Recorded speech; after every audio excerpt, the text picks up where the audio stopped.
कहानी शुरू होती है गुजरात के एक छोटे से शहर से। ऐसा शहर जहां हर कोई एक दूसरे को नाम से जानता है, जहां सुबह मंदिर की घंटी और शाम को चाय की दुकानों की आवाज़ें आम बात होती हैं। इसी शहर में रहता था रमेश पटेल। रमेश की उम्र 38 साल थी। दिखने में साधारण, बोलने में कम और स्वभाव से बेहद सीधा इंसान था। वह एक प्राइवेट फैक्ट्री में सुपरवाइजर था। रोज सुबह ठीक 8 बजे घर से निकलता और शाम को 7 बजे तक वापस लौट आता। उसकी जिंदगी अच्छी चल रही थी। रमेश की एक बीवी थी जिनका नाम काजल था। उनकी शादी को करीब 10 साल हो चुके थे और उनका एक बेटा भी था। उसकी उम्र लगभग 8 साल की थी और रमेश अपने बेटे से बहुत प्यार करता था। हर परिवार की तरह यहाँ भी सब कुछ वैसा नहीं था जैसा बाहर से दिखता था, पर पिछले कुछ सालों से रमेश और काजल के बीच छोटी छोटी बातों पर झगड़े बढ़ने लगे थे। ज़्यादातर झगड़े होते थे पैसों को लेकर। रमेश की सैलरी बहुत ज़्यादा नहीं थी, महंगाई बढ़ रही थी और काजल की उम्मीदें भी। काजल चाहती थी बेहतर ज़िंदगी, ज़्यादा पैसा और एक अलग ही दुनिया, जबकि रमेश बस जितना है उसी में खुश रहने वाला इंसान था। यहीं से दोनों के बीच धीरे धीरे दूरी बनने लगी। कुछ महीनों से रमेश ने काजल में अजीब बदलाव महसूस किया था। वह ज़्यादातर समय फ़ोन पर लगी रहती, देर रात तक मैसेज करती और अचानक चुप हो जाती। जब रमेश पूछता किससे बात कर रही हो, तो जवाब मिलता बस सहेली है। रमेश ज़्यादा सवाल नहीं करता था, उसे भरोसा था, शायद ज़रूरत से ज़्यादा।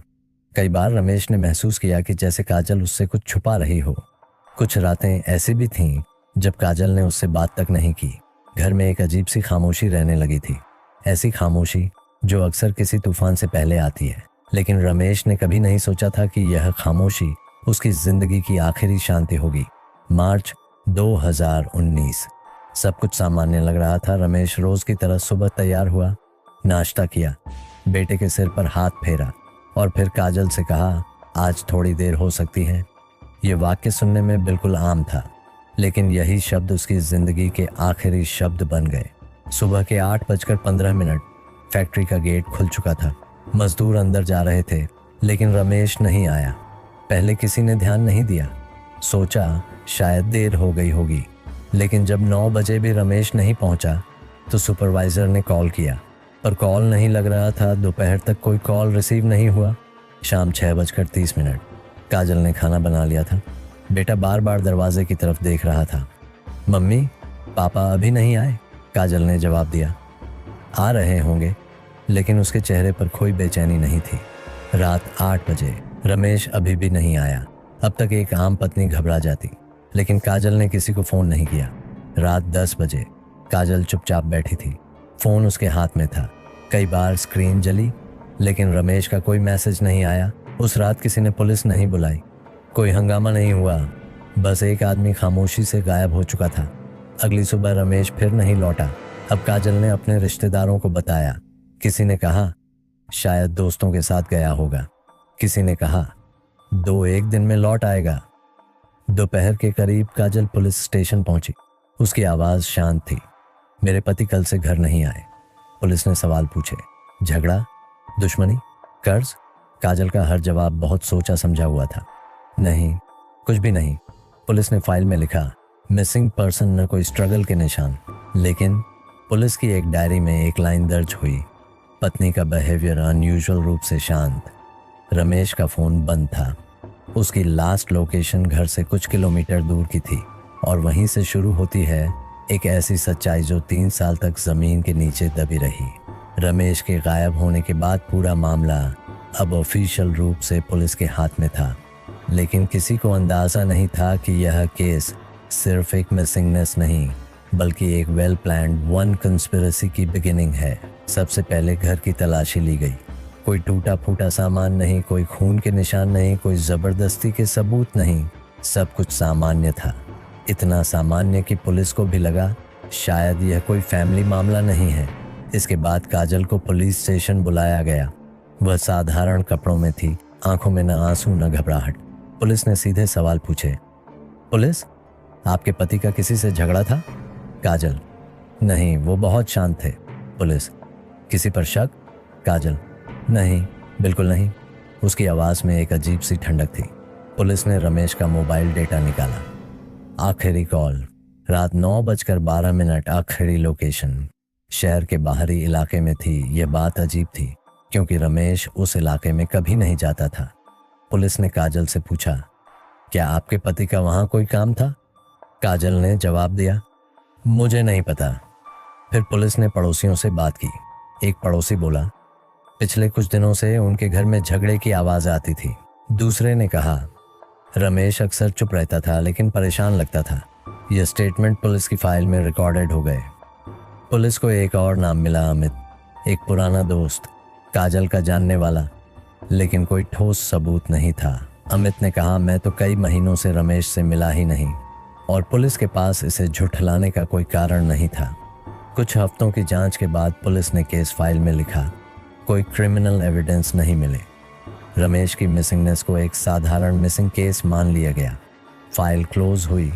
इस बीच घर में हालात और भी खामोश हो गए। पुलिस की फाइल बंद हो चुकी थी। रमेश को गायब हुए 3 साल बीत गए। इन 3 सालों में काजल की जिंदगी बदल चुकी थी। वह पहले से ज़्यादा खुश और सेल्फ रिलायंस दिखने लगी थी। उसके डिसीजंस 3 साल बीत गए। इन 3 सालों में काजल की जिंदगी बदल चुकी थी। वह पहले से ज़्यादा खुश और सेल्फ रिलायंस दिखने लगी थी। उसके डिसीजंस फास्ट थे। अब वह अक्सर अमित के साथ देखी जाती थी। लोगों ने बातें की लेकिन किसी के पास सबूत नहीं था। अब रमेश के नाम पर एक लाइफ इंश्योरेंस पॉलिसी थी। अमाउंट कोई बहुत बड़ी नहीं थी लेकिन काजल के लिए वह एक नई बिगिनिंग का रास्ता थी। शुरुआती सालों में उसने कोई दावा नहीं किया, शायद इसलिए कि कानून की नज़र अब भी उस पर थी। लेकिन 3 साल बाद उसे लगा अब सब भूल चुके हैं। 2022 में काजल एक बैंक ब्रांच में पहुंची। एक नया खाता खोलने के लिए और पुराने डॉक्यूमेंट अपडेट करने के लिए उसने काउंटर पर कुछ पेपर रखे। उनमें थे आइडेंटिटी कार्ड, पुराने साइन किए हुए फॉर्म और रमेश से जुड़े डॉक्यूमेंट। यहीं पर हुई सबसे बड़ी गलती। बैंक ऑफिसर ने पेपर्स को ध्यान से देखा, कुछ सेकंड रुका, फिर दोबारा देखा। रमेश के सिग्नेचर मेल नहीं खा रहे थे। पहले डॉक्यूमेंट से दूसरे डॉक्यूमेंट तक सिग्नेचर बदल चुके थे। ऑफिसर ने सवाल किया, ये साइन आपके पति के हैं? काजल थोड़ा घबराई लेकिन संभल गई। हाँ, वही हैं। बैंक ने अपने नियमों के अनुसार मामला ऊपर भेजा और कुछ ही दिनों में यह इंफॉर्मेशन पुलिस तक पहुंची। एक बंद हो चुका केस फिर से खुलने वाला था। फाइल पर धूल जमी थी लेकिन सच अब भी जिंदा था। पुलिस ने पुरानी फाइल निकाली। 3 साल पहले बंद हो चुकी रमेश पटेल की फाइल अब दोबारा खुल चुकी थी, लेकिन इस बार मामले को देखने का नजरिया पूरी तरह बदल चुका था। पुलिस ने रमेश और काजल दोनों के कॉल रिकॉर्ड निकलवाए। रिजल्ट चौंकाने वाले थे।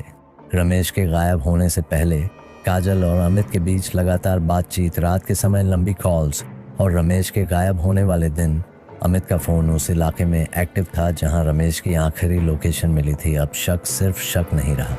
मोबाइल डेटा निकाला गया। तीनों के फ़ोन, रमेश, काजल, अमित, एक ही समय पर शहर के बाहरी इलाके में थे। यह महज कोइंसिडेंस नहीं हो सकता था। पुलिस की रिपोर्ट में एक लाइन दर्ज हुई, तीनों की लोकेशन एक ही समय पर एक ही एरिया में पाई गई।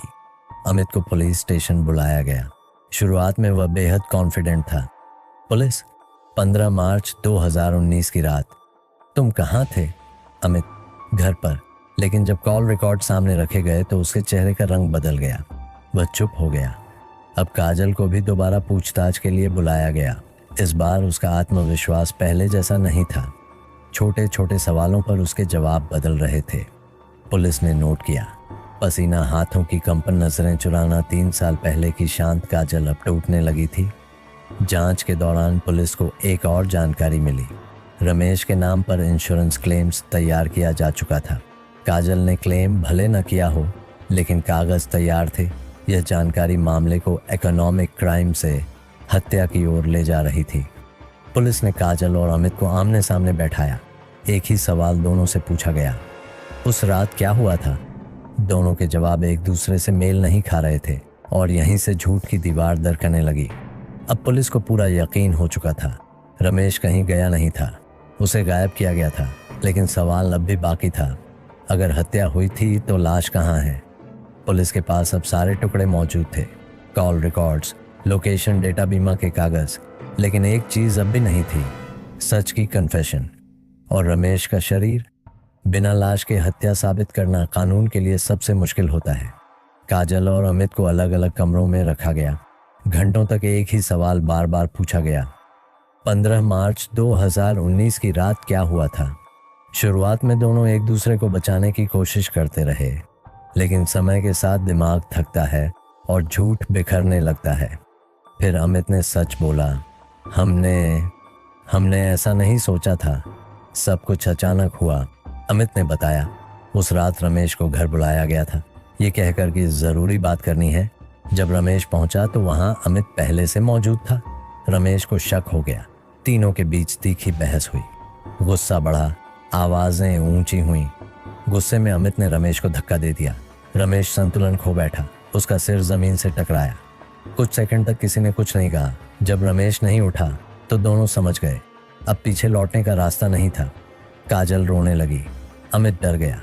उन्होंने सोचा, अगर अभी पुलिस आई तो सब खत्म। रात के अंधेरे में उन्होंने रमेश के शरीर को कार में डाला। शहर से बाहर एक पुराना बंद पड़ा बोरवेल चुना गया। अंधेरी रात, चारों तरफ सन्नाटा। उन्होंने रमेश के शरीर को बोरवेल में डाल दिया। ऊपर से पत्थर और मिट्टी। उन्हें लगा अब कोई सबूत नहीं बचेगा। अमित की बात सुनकर पुलिस ने काजल को बुलाया। जब उसे बताया गया कि अमित ने सब कबूल कर लिया है तो वह फूट फूट कर रो पड़ी। उसने सिर झुका लिया। काजल, हाँ सब सच है, यह उसके मुंह से निकले पहले सच्चे शब्द थे। 3 साल बाद अमित ने उस जगह का नक्शा बताया। अगली सुबह पुलिस टीम उस सुनसान इलाके में पहुंची। मीडिया को भी सूचना दी गई। पूरे शहर की नजरें अब उसी जगह पर थीं। बोरवेल से मानव अवशेष निकाले गए। कपड़े, जूते और कुछ पहचान के सामान था। अवशेषों को फॉरेंसिक लैब भेजा गया। डीएनए सैंपल रमेश के बेटे से मिलाए गए। कई दिन पूरे शहर के लिए इंतजार बन गए। फिर रिपोर्ट आई, डीएनए मैच कंफर्म। रमेश की मौत अब आधिकारिक सच्चाई बन चुकी थी। काजल और अमित दोनों द एग्जिट को लाइफ टाइम इम्प्रिजनमेंट की सजा दी जाती है।